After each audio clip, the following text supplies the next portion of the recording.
and welcome to 3Q, where I interview industry professionals for just 15 minutes by asking three powerful questions. I'm your host, Rachel Vogel, and joining me tonight is Kiely Mosiman, music agent at Wasserman Music. Wasserman Music represents a world-class roster of artists for live performance, touring, and brand partnerships. Their mission is to empower their artists to create culture and impact audiences globally. Based in Nashville, Kiely co-leads the company's indie and alternative genre, representing artists like BENEE, Cigarettes After Sex, Walk the Moon, Margo Price, Tanya Tucker, and many more. And she's been with the company for almost 9 years. So Kiely, it's so great to have you here. How's it going? Hi, good morning. Thank you for having me. Question number one, let's get right into it. Imagine for a second you're sitting down with your 25-year-old self. What one piece of advice would you give her on a personal note? And what one piece of advice would you give her from a business perspective? So, when I was 25, I had just gotten promoted to being a music agent, and I had a lot of imposter syndrome, rightfully so. So on the personal side, I would tell myself that it's not better or cool to not have a personal life. I thought it was better to just work and work and work, and the separation is good. And then on the professional side, I would just tell myself to slow down and enjoy it. I was so competitive, not in a negative way, but I just like wanted to get to the next point in my career. And I think I there were a lot of really exciting experiences and learning moments that I just probably skated past. And no one has the kind of insane expectations for you that you have in your head. Emails can wait. They're going to be there tomorrow. You should go to dinner with friends. Yeah, so back to your first point, kind of like balancing a personal life. How did you initially sit yourself down and go about starting to set a boundary?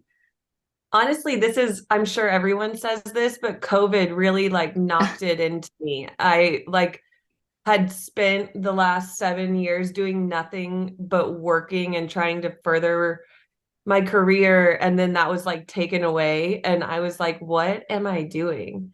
Mm. So I decided I needed some hobbies. I got a dog recently. Oh, Like I think I'm a more well-rounded human being having the separation. So yeah, is being an agent something that you always wanted to do?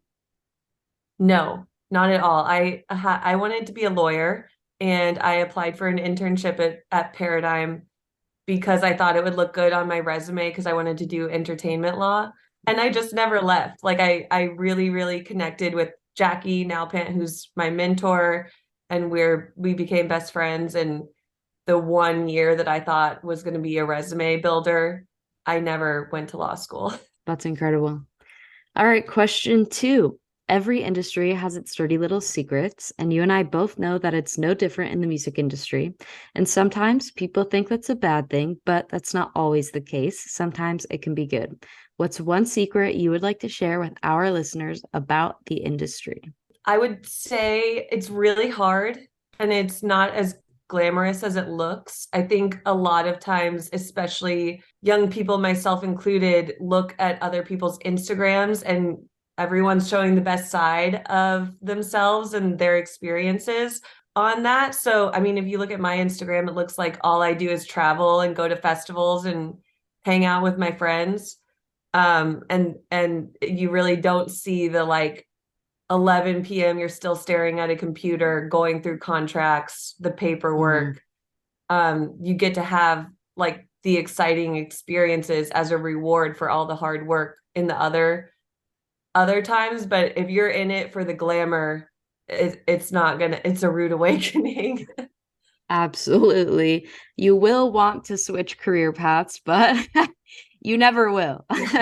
Yeah. Yeah. I was telling someone the other day, like I've been doing that. I still go to like the tiny showcases, and it's not just like you don't just wake up one day and stop having to do the minutia work, at least on the agency side. Is there anything specific that you've kind of done, at least on social media, to like limit this for you? This is something that I did in the new year. I don't follow anyone that I wouldn't recognize and say hello to on the street, or that wouldn't say hello to me. Like, I don't follow any meme accounts or influencer accounts. And that has really like separated the human quality. I think social media is super important for keeping in touch with people, and I like it for that. But the constant like onslaught of everyone's partying it was a little much. Yeah, no, 100%. I also started doing that, and I started like muting stories of people that like I Oh, don't really know. I mute stories so much. I would probably Yeah. mute my own story because I No, me post too. I That's take so no funny. offense to it at all. Final question. Here we go. Throughout your career, I can only imagine you've been asked plenty of questions, whether for industry conferences, the media, or even a promotion. But throughout all of those interviews and all of those questions, there has to be one question that you've never been asked but would have liked to. So, what is that question, and what would be your answer? This was the hardest of your questions for me to think about because I have it's so broad, but I think what I would have asked or liked to have been asked when I was younger was, what are we doing wrong?